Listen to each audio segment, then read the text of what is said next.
Tenez ceci à l'œil, une nouvelle constitution uniquement par référendum. On vous a menti et trahi.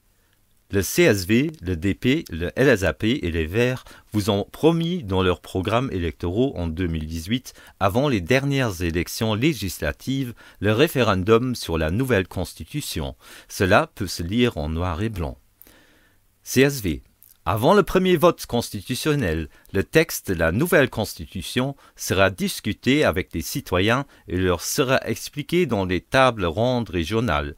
Ce texte sera ensuite présenté aux citoyens dans le cadre d'un référendum qui remplacera le deuxième vote constitutionnel au Parlement.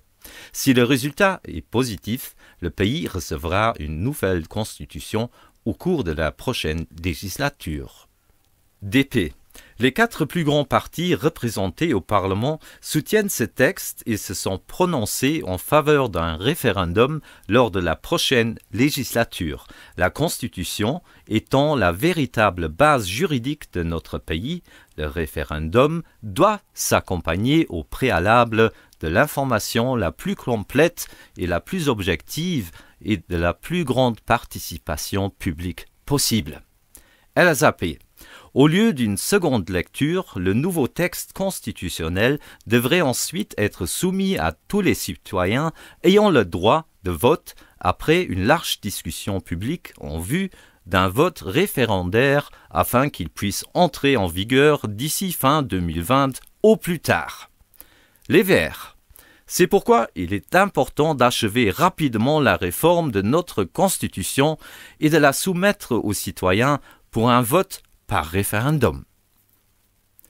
Promesse faite, promesse rompue. Dire aux citoyens, comme ces 4 partis le font désormais, qu'il ne s'agirait que d'une réforme ponctuelle et non plus d'une réforme globale, comme cela aurait été envisagé à l'époque, relève de la pure fantaisie. Les auteurs de la nouvelle Constitution disent eux-mêmes qu'il s'agit d'une réforme substantielle.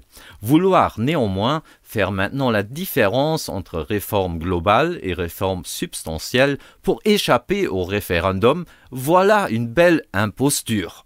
Le Luxembourg sera doté d'une constitution presque entièrement nouvelle. De nombreux articles seront ajoutés et des aspects fondamentaux de notre société seront modifiés. Par exemple, nos relations avec l'Union européenne, le rôle du grand-duc, les droits de la famille, etc. Leur opposition à un référendum devrait permettre aux 4 partis de décider seuls et entre eux sur le texte le plus important de notre État. Leur attitude est antidémocratique, opaque et malhonnête. Depuis le résultat du référendum de 2015, ces 4 partis craignent le verdict populaire. Ils préfèrent gouverner en excluant le peuple. L'ADR n'est pas d'accord avec ces pratiques. Le 19 février 2021, il a présenté une résolution à la Chambre des députés appelant à un référendum.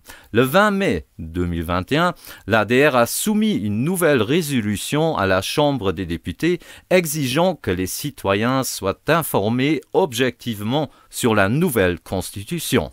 Les 2 résolutions ont été rejetées par les 3 partis de la coalition gouvernementale et aussi par le CSV. Désormais, ces 4 partis ainsi que le président de la commission constitutionnelle de la Chambre des députés soutiennent que le peuple lui-même pourrait demander un référendum. Pour cela, il faudrait rassembler 25 000 signatures. Mais ce n'est pas ce que les 4 partis avaient promis. Ils veulent visiblement rendre cette procédure aussi difficile que possible, à commencer par la division du nouveau texte en 4 parties distinctes. Ce faisant, ils comptent forcer les citoyens, s'ils veulent un référendum, à passer 4 fois par la procédure des 25 000 signatures. Quelle impertinence! Il serait tellement facile pour la coalition gouvernementale et le CSV d'organiser un référendum unique sur les 4 parties de la nouvelle Constitution. L'ADR avait également promis un référendum dans son programme électoral pour les élections législatives en 2018. Il veut évidemment tenir parole. Pour l'ADR, le référendum doit avoir lieu. Comment 4 partis empêchent le référendum?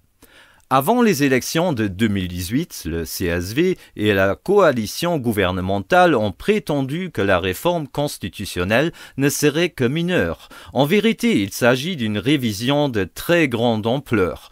La co-rapportrice Simone Biles du Parti démocratique admet elle-même qu'il s'agit d'une révision substantielle et fondamentale. Les mêmes partis avaient promis que la nouvelle constitution serait adoptée par voie référendaire. Maintenant, ils ne veulent même plus en entendre parler. Ils osent même suggérer que les gens pourraient eux-mêmes demander un référendum, ce qui est une procédure très lourde, exigeant la collecte de nombreuses signatures. Afin de rendre cela aussi difficile que possible, ils refusent de modifier les dispositions législatives afférentes et ne permettent aucune collecte de signatures par voie électronique ou sur formulaire. De telles procédures existent pourtant déjà à la Chambre des députés où l'on peut signer une pétition par voie électronique. Une pétition est débattue publiquement si elle peut réunir 4500 signatures.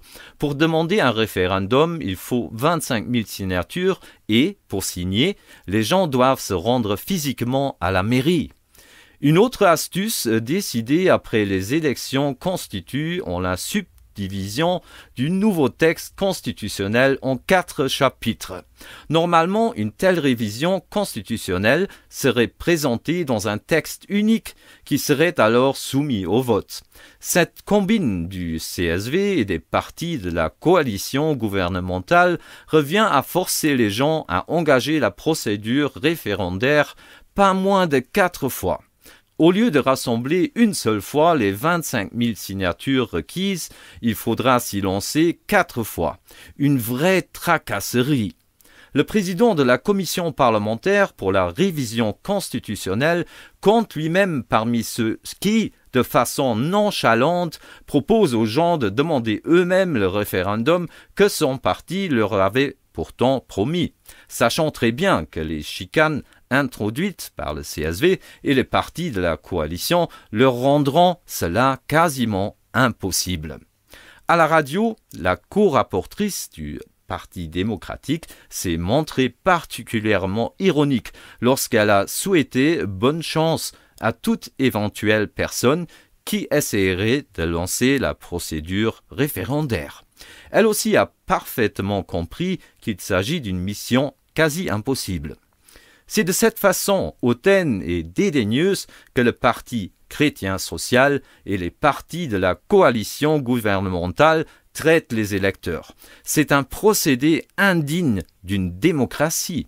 Les électeurs accepteront-ils d'être traités de cette manière? Ne vous laissez pas faire. Notre pays est confronté à une décision historique. 4 partis, le CSV, le DP, le LSAP et les Verts, ont négocié entre eux une réforme quasi complète de notre Constitution. Cela s'est passé presque exclusivement à huis clos et de nombreux organismes, même directement concernés, n'ont même pas été consultés. Aujourd'hui, presque personne dans le pays ne sait encore de quoi la nouvelle Constitution sera faite. Leur intention est de faire adopter cette nouvelle constitution subdivisée en 4 parties le plus tôt possible à la Chambre à la majorité des 2/3 et non, comme il avait initialement promis, de la soumettre au référendum populaire. Au lieu de tenir cette promesse, ils versent dans l'arrogance et demandent aux citoyens, si ceux-ci veulent un référendum, de lancer eux-mêmes la procédure en recueillant 25 000 signatures pour chacune des 4 parties, s'entend. Bien évidemment, l'ADR insiste sur le référendum promis. Notre parti est convaincu que la légitimité d'une constitution dépend d'un large assentiment de la nation documenté lors d'un référendum et non seulement d'un consensus entre quelques partis politiques. Pour l'ADR, le véritable constituant est la nation et non le Parlement. La révision constitutionnelle en cours va bien au-delà d'une simple adaptation aux évolutions sociales ou d'une modernisation de la Constitution actuelle. On projette un remaniement de la société luxembourgeoise, et ce, avec des concepts et des idées l'on ne retrouve dans quasiment aucun texte constitutionnel étranger. Le droit de vote des étrangers réapparaît également. Pour la nouvelle constitution, des idées progressistes en provenance de multiples sources disparates ont été réunies, auxquelles il manque souvent l'indispensable cohérence interne. L'ADR n'est pas opposé à des changements constitutionnels ponctuels. Le parti a même fait des propositions dans ce sens, par exemple pour valoriser la langue luxembourgeoise, réformer le statut des animaux ou permettre le contrôle des décisions gouvernementales en temps de crise par la Cour constitutionnelle. L'ADR a également appelé à des changements dans la procédure de formation d'une commission d'enquête à la Chambre des députés. Aussi, le parti se félicite des réformes qui répondent à ces demandes. En outre, l'ADR accueille favorablement d'autres innovations, comme par exemple le renforcement des droits du Parlement. Les amendements constitutionnels proposés contiennent toutefois, outre quelques améliorations ponctuelles, un nombre important de problèmes et de faiblesses. La nouvelle constitution est malheureusement aussi une réforme des occasions manquées. L'ADR regrette le fait qu'on ait négligé de procéder à un certain nombre de réelles améliorations institutionnelles. On aurait pu envisager une réforme du système électoral, une saisine directe par les citoyens de la Cour constitutionnelle, une séparation administrative et fonctionnelle du ministère public de toutes les fonctions de la magistrature assise, ou encore une plus large démocratie directe par le biais de référendums. L'ADR appelle donc à un large débat contradictoire sur les réformes envisagées et un référendum sur la nouvelle constitution. Il faut éviter que 4 partis politiques changent la loi fondamentale de notre nation en catimini, sans référendum et à l'encontre de leurs propres promesses électorales. Une politisation de la Constitution. La nouvelle Constitution vise non seulement à modifier les droits des citoyens et les institutions du pays, mais aussi au moyen d'objectifs à valeur constitutionnelle à imposer des lignes directrices à la politique, et ce à long terme. Pour l'ADR, cela n'est pas le propos d'une constitution, celui-ci consistant à donner une base légale à un État en fixant les règles de son fonctionnement, en garantissant la démocratie, l'état de droit et la séparation des pouvoirs et en définissant et assurant les droits fondamentaux des citoyens. Une constitution est donc là pour donner à un pays un ordre et une stabilité à long terme et non pour prendre en compte des considérations politiques à court terme ou les intérêts de certains partis. L'introduction d'objectifs politiques dans la nouvelle constitution représente une intervention dans le processus de la libre formation d'une opinion démocratique, car elle veut restreindre la liberté d'action des partis à long terme. Que se passerait-il si un parti, n'approuvant pas les objectifs politiques de l'État inscrits dans la Constitution, remporterait des élections démocratiques? Le gouvernement nouvellement élu devrait-il alors mener une politique à l'encontre de la volonté des électeurs, puisque la Constitution lui dicte certains objectifs? L'actuelle coalition gouvernementale et le CSV tentent d'asseoir leur politique sur le long terme en limitant ainsi la possibilité d'un changement démocratique.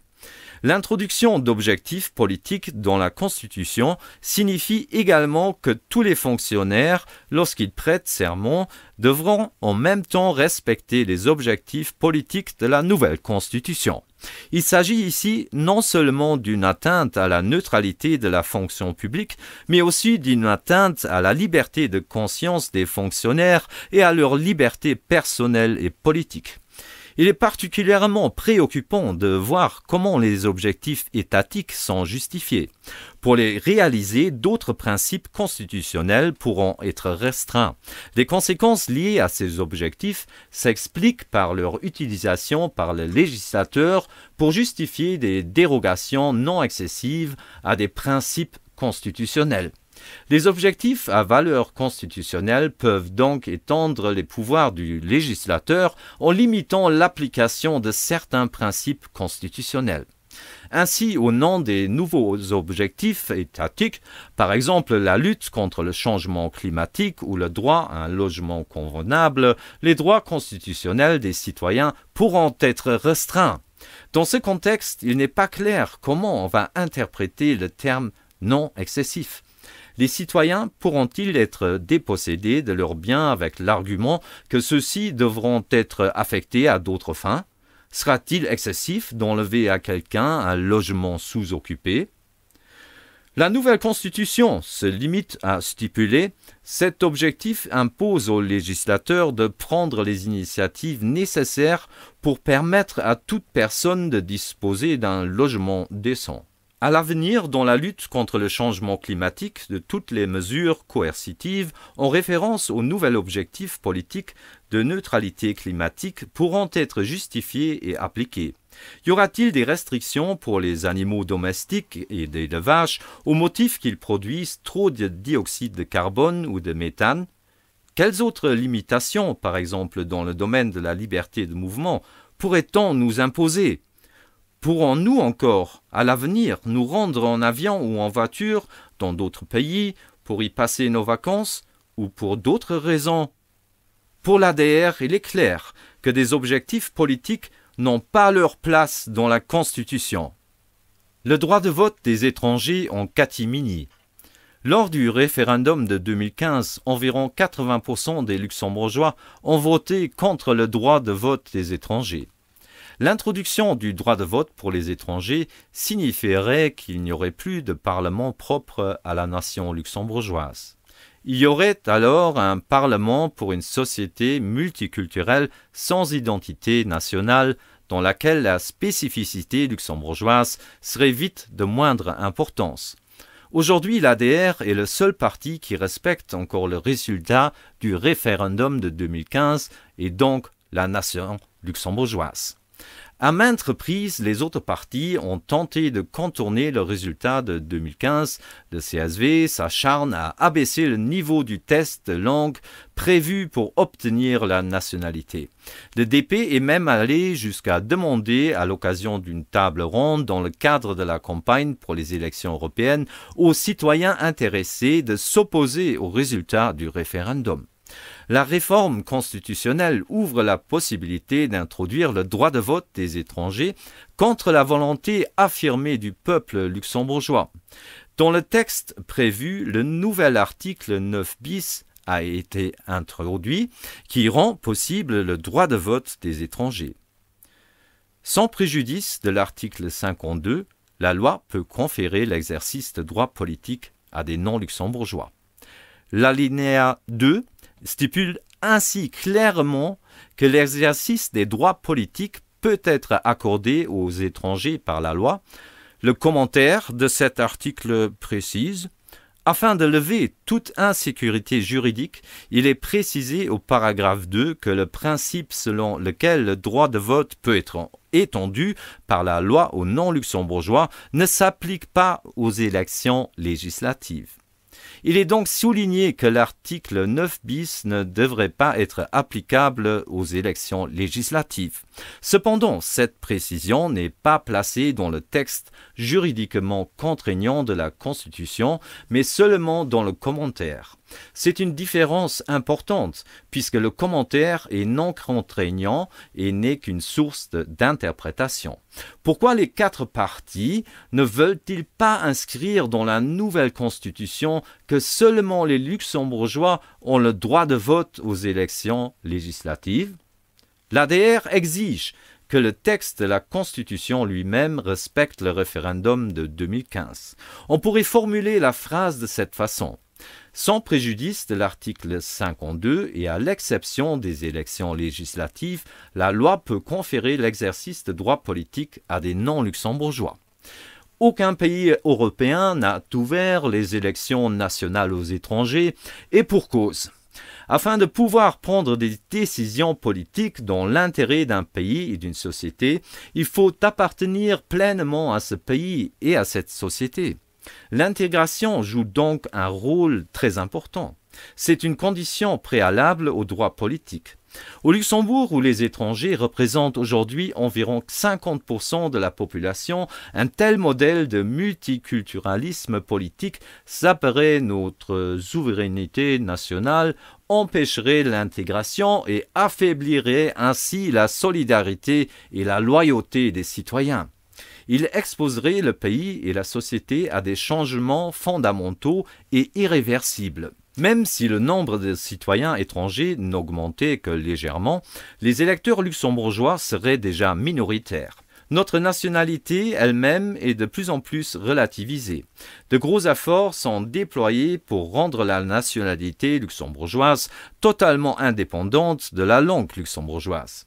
Les traités européens, quant à eux, stipulent que les fonctions régaliennes de l'État restent réservées aux citoyens nationaux. Cependant, le droit de vote des étrangers signifierait automatiquement qu'à terme, tous les postes dans la fonction publique devraient être ouverts à tous. Pour l'ADR, le droit de vote aux élections législatives doit rester lié à la nationalité luxembourgeoise comme il a toujours été. La puissance souveraine réside dans la nation. Comment peut-on modifier notre Constitution ? L'article 114 de la Constitution actuelle stipule qu'une modification de la Constitution requiert 2 votes à la Chambre, espacés d'au moins 3 mois, le deuxième vote pouvant être remplacé par un référendum. Un tel référendum peut être demandé par au moins 16 députés ou 25 000 électeurs. Toute révision de la Constitution doit être adoptée dans les mêmes termes par la Chambre des députés en 2 votes successifs, séparés par un intervalle d'au moins 3 mois. Nulle révision ne sera adoptée si elle ne réunit au moins les 2/3 des suffrages des membres de la Chambre, les votes par procuration n'étant pas admis. Le texte adopté en première lecture par la Chambre des députés est soumis à un référendum qui se substitue au second vote de la Chambre. Si dans les 2 mois suivants, le premier vote demande en effet soit par plus d'un quart des membres de la Chambre, soit par 25 000 électeurs inscrits sur les listes électorales pour les élections législatives. La révision n'est adoptée que si elle recueille la majorité des suffrages valablement exprimés. La loi règle les modalités d'organisation du référendum. Procédure de demande de référendum. Conformément à la loi référendaire du 4 février 2005, articles 4 à 19, la procédure de demande de référendum est la suivante. 5 luxembourgeois ayant le droit de vote doivent adresser une demande écrite au Premier ministre au plus tard 14 jours après le premier vote. Le Premier ministre disposera alors de 3 jours pour se prononcer sur la validité formelle de la demande. Par la suite, 25 000 luxembourgeois éligibles devront soutenir cette demande de référendum. Les signatures sont enregistrées dans les communes. La date limite est annoncée par le Premier ministre. Si 25 000 électeurs demandent un référendum, il doit avoir lieu. Il est décisif et il remplace le deuxième vote à la Chambre des députés. Mais attention! Aucun référendum ne peut avoir lieu 3 mois avant et après les élections nationales et européennes. Le cas échéant, le délai sera prorogué de 6 mois. Loi du 4 février 2005 relative au référendum au niveau national, article 20. Si la demande d'organiser un référendum a été faite par plus d'un quart des membres de la Chambre des députés ou, dans les conditions prévues au chapitre 2 de la présente loi, par 25 000 électeurs, le gouvernement doit organiser un référendum en déant un délai de 6 mois. En cas d'élection législative ou européenne dans ce délai, celui-ci est prorogué de 6 mois. L'ADR a déposé une proposition de loi le 14 février 2021 afin que les 25 000 personnes n'aient plus à se rendre physiquement à la commune pour demander un référendum, mais qu'elles puissent le faire par voie électronique. D'ailleurs, cette possibilité existe déjà au niveau des pétitions de la Chambre des députés. Le gouvernement a tout de suite et fermement rejeté cette idée. En vérité, il ne veut pas de référendum. Partant, son objectif est de rendre la procédure référendaire aussi peu commode que possible pour la population. Si chaque parti tenait sa promesse électorale, un référendum pourrait facilement être décidé au niveau de la Chambre des députés. La Constitution stipule en effet qu'il suffit que 16 députés en fassent la demande. Or, le CSV compte déjà 21 députés à lui tout seul, ce qui lui permettrait de tenir aisément sa promesse électorale s'il le voulait. D'autres partis pourraient aussi joindre leurs forces pour atteindre le nombre minimal de 16 députés. L'ADR serait évidemment prêt à soutenir une telle initiative. Le Parti démocratique compte par exemple 12 mandats à la Chambre. Ainsi, grâce au soutien de l'ADR, il pourrait respecter sa promesse électorale et initier un référendum. Une réforme contre la monarchie. Pour notre pays, la monarchie constitutionnelle est une forme de gouvernement efficace ayant fait ses preuves. Elle est appréciée par la grande majorité de la population. Traditionnellement, l'image qu'on a du grand-duc est celle d'un souverain qui représente le pays de façon neutre et qui se place au-dessus de la mêlée politique et aussi des différents pouvoirs de l'État.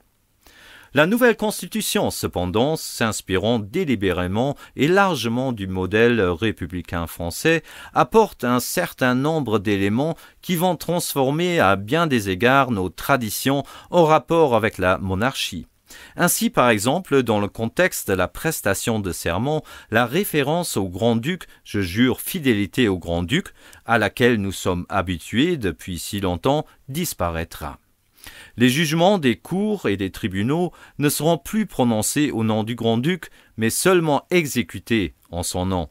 L'idée est qu'à l'avenir, le grand-duc devrait être considéré principalement comme faisant partie du pouvoir exécutif. La liberté d'action du grand-duc face au gouvernement sera systématiquement restreinte dans la nouvelle constitution. Une procédure sera mise en place pour permettre sa destitution à l'initiative du gouvernement, ce qui l'empêchera en pratique, en tant que chef de l'État, d'avoir une opinion indépendante et d'agir dans l'intérêt du pays et en conformité avec sa conscience. Le texte proposé stipule: si le grand-duc ne remplit pas ses attributions constitutionnelles, la Chambre des députés, à la demande du gouvernement, le Conseil d'État, entendu en son avis, décide à la majorité qualifiée qu'il y a lieu de considérer que le grand-duc a abdiqué. Il n'est pas clair comment une telle formulation sera interprétée dans la pratique. Le risque existe que cette procédure signifie simplement que le gouvernement, auquel un grand-duc ne convient pas, pour exiger sa destitution. L'ADR aurait souhaité dans ce contexte des règles beaucoup plus restrictives, comme l'existence de circonstances irrésolvables, comme par exemple une incapacité de travail pour raison de santé, qui empêcherait le grand-duc de régner. En outre, le grand-duc perdra le droit de dissoudre la Chambre des députés de sa propre initiative et de faire procéder à de nouvelles élections dans un délai de 3 mois. Ce droit permet au chef de l'État, dans une situation politiquement compliquée, de donner aux citoyens la possibilité d'élire un nouveau Parlement et ainsi éventuellement de permettre la formation d'un autre gouvernement. Bien que ce pouvoir de dissolution de la Chambre soit formellement un droit du chef de l'État, il s'agit en fait d'une garantie démocratique pour le peuple. Le grand-duc ne peut que rendre le pouvoir au peuple en dissolvant le Parlement. Ceci est parfaitement légitime et de telles dispositions existent également dans d'autres constitutions où le chef de l'État peut dissoudre le Parlement, par exemple en France. Les nouveaux textes envisagés prévoient que le grand-duc ne pourra dissoudre la Chambre que dans des conditions très limitées, ce qui restreint inutilement la possibilité de nouvelles élections. Dans la nouvelle constitution, le grand-duc ne sera plus le commandant de l'armée. Il ne portera plus que ce titre, et ceci encore sous la responsabilité du gouvernement. Une telle disposition humiliante n'existe dans aucune autre monarchie. Il est d'usage que le monarque soit également le commandement de l'armée. Même dans les républiques, le chef de l'État est communément le commandement de l'armée. Pour l'ADR, de telles réformes sont inutiles. Le parti estime qu'il n'y a pas de raison de modifier les droits du grand-duc. Une abolition préméditée de notre souveraineté. La souveraineté d'un État est un atout très précieux. Elle a permis à notre pays de maintenir sa liberté, de renforcer son identité et de développer son économie, ce qui d'ailleurs ne s'oppose nullement à une coopération internationale significative. La Constitution actuelle prévoit que l'exercice des attributions de l'État peut être confié temporairement et sur la base de traités à des organisations internationales. Le mot le plus important ici est temporairement pour un certain laps de temps, mais pas définitivement. Dans la réforme envisagée, le mot temporairement va être supprimé.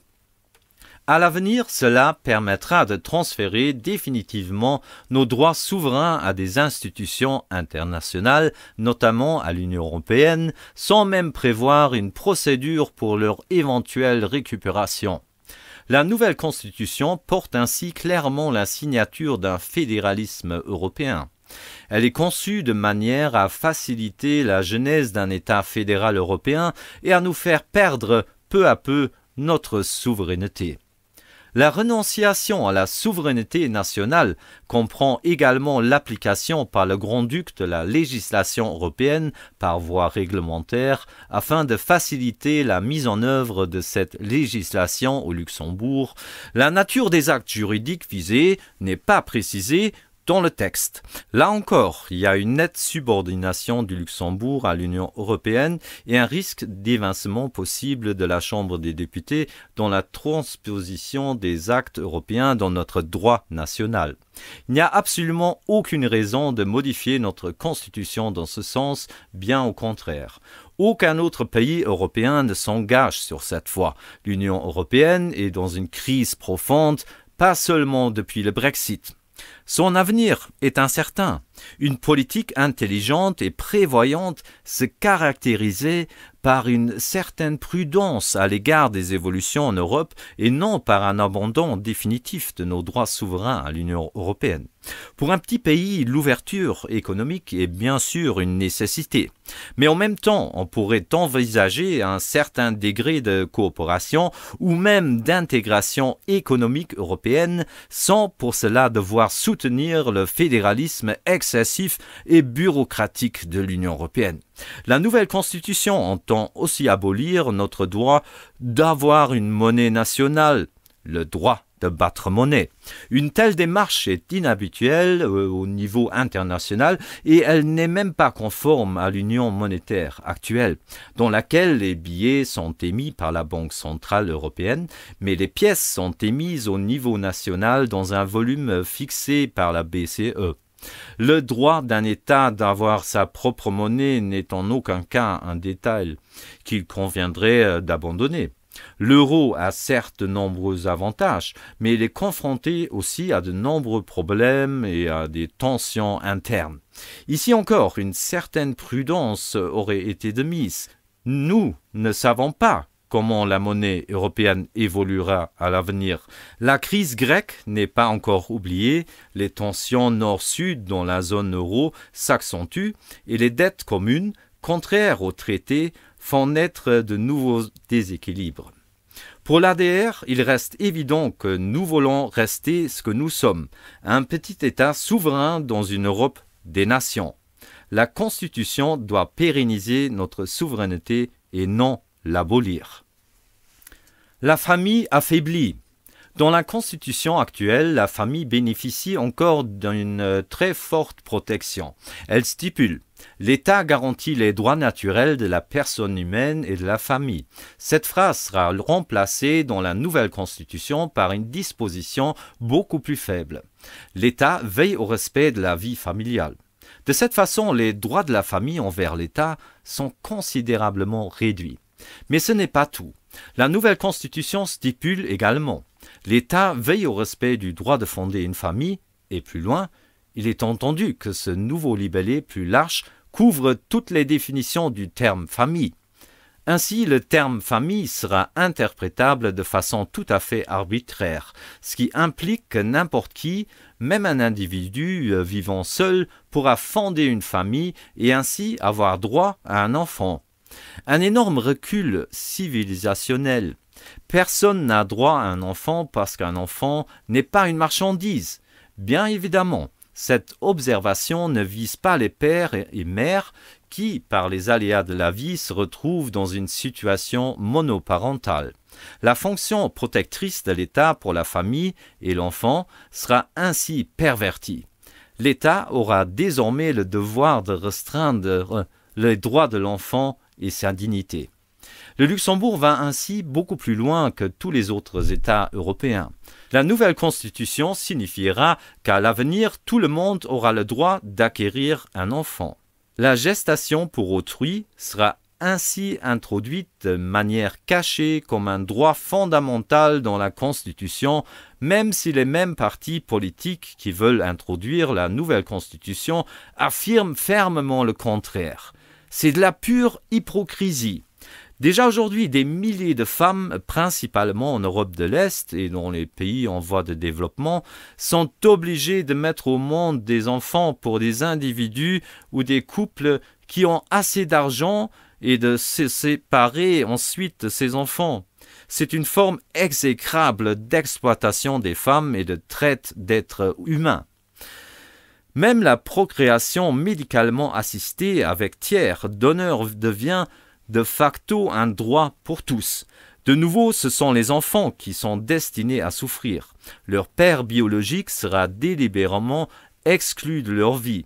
Les nouvelles lois sur la filiation montrent ici les véritables intentions du gouvernement et du CSV, bien sûr. La nouvelle constitution permettra toutes ces pratiques et violera ainsi les obligations internationales de notre pays et en particulier la Convention des Nations Unies relative aux droits de l'enfant. Pour aggraver encore les choses, l'État veut s'arroger les droits des parents dans l'éducation des enfants. La nouvelle constitution stipule en effet l'État veille à faire bénéficier chaque enfant de la protection, des mesures et des soins nécessaires à son bien-être et son développement. Il n'est pas question ici des droits des parents. Dans d'autres constitutions, l'éducation est le droit exclusif des parents. C'est ainsi que l'article 6, paragraphe 2 de la Constitution allemande stipule « La garde et l'éducation des enfants sont le droit naturel des parents et surtout leur devoir ». En 1949, les droits des parents ont été très consciemment incorporés dans la Constitution allemande comme protection contre un État totalitaire qui, comme la dictature hitlérienne ou la RDA, tentait de s'approprier l'éducation. Ainsi, pour l'ADR, l'éducation des enfants doit rester un droit des parents. L'ADR aurait également souhaité que le droit à la vie, le droit fondamental par excellence, soit explicitement inscrit dans la Constitution. Le droit à la vie fait partie des droits naturels de la personne humaine, qui malheureusement disparaissent également de la nouvelle Constitution. De la pure propagande au lieu d'une campagne d'information. Beaucoup d'entre nous se souviennent encore du référendum de 2015. À cette époque, tous les partis politiques, sauf l'ADR et une partie du CSV, étaient favorables au droit de vote pour les étrangers, ainsi que toute la presse et la soi-disant société civile. Des appels au oui de personnalités connues et plus ou moins importantes d'artistes et d'intellectuels, souvent autoproclamés, ont été publiés. L'archidiocèse a montré sa sympathie pour le oui. L'ADR a été présenté comme un parti populiste et nationaliste en raison de sa position en faveur du non. Et l'action, née 2015, a même été empêchée de s'exprimer lors de diverses soirées de discussion. L'ASTI a fait pour mission d'informer les gens de façon objective sur les tenants et aboutissants de l'initiative. Et lorsque le résultat impressionnant du référendum fut annoncé, un homme politique bien connu du LSAP fit preuve d'un entêtement remarquable en déclarant que l'élite du pays avait finalement voté pour le oui. Les 80% qui avaient voté pour le non savaient dès lors qu'ils n'appartenaient pas à l'élite socialiste. Quiconque pensait qu'une campagne de propagande aussi unilatérale qu'en 2015 ne pourrait et ne devrait plus se reproduire dans notre pays et que la politique avait appris sa leçon s'est malheureusement trompé. Les 4 partis, CSV, DP, LAZAP et les Verts, veulent faire adopter la nouvelle constitution au Parlement. Et, contrairement à leurs promesses, sans référendum. Ils n'avaient même pas pensé à une campagne d'information à l'intention de la population. L'ADR a donc pris l'initiative et a présenté une résolution à la Chambre qui exigeait l'organisation, à partir d'automne 2021, d'une large campagne d'information dans le pays dans laquelle tous les amendements proposés à la Constitution actuelle seront présentés. Que cette campagne d'information devra inclure une série de soirées d'information et de discussion, des débats publics sur des articles constitutionnels spécifiques auxquels toutes les organisations intéressées seront invitées et dans le cadre desquels elles pourront présenter leurs propositions et positions de plein droit. Des débats sur Chambre TV, dans le cadre desquels des points de vue contradictoires seront discutés et auxquels des personnes ayant des points de vue différents seront invitées à participer. Cette campagne devrait être organisée de manière à ce que les changements proposés soient présentés de manière neutre et objective et qu'une discussion contradictoire soit possible sur chaque modification afin de permettre aux gens de se faire, sur une bonne base d'information, leur propre opinion sur la nouvelle Constitution. Cette résolution fut rejetée le 14 juillet par les partis de la coalition gouvernementale et par le CSV. De toute évidence, les discussions contradictoires et la liberté d'opinion n'ont pas la cote chez eux. Ces 4 partis et les pirates ont alors présenté une résolution concurrente qui prévoit une campagne de propagande purement unilatérale. À cette occasion, la porte-parole du DP a déclaré à la Chambre de façon hautaine « Les gens doivent savoir exactement ce que nous pensons être bon pour eux et pour tout le pays. » La proposition de révision ne sera donc ni discutée ni examinée, non, on dira simplement aux citoyens ce qui est bon pour eux. Alors, qu'est-ce qui nous attend au juste? Les 4 partis assistés par les pirates ont décidé ce qui suit. Une conférence de presse sera prévue. Une réunion d'information pour le grand public, pour laquelle il faudra aussi s'inscrire, quelques films de propagande et de campagnes publicitaires dans la presse et sur les réseaux sociaux. Il y aura aussi quelques débats sur Chambre TV. En résumé, nous sommes presque revenus là où nous étions en 2015, sauf que cette fois-ci, il n'y aura même pas de référendum, afin que rien ne puisse contrecarrer les plans des 4 partis impliqués et qu'ils puissent imposer leur volonté au peuple en toute quiétude.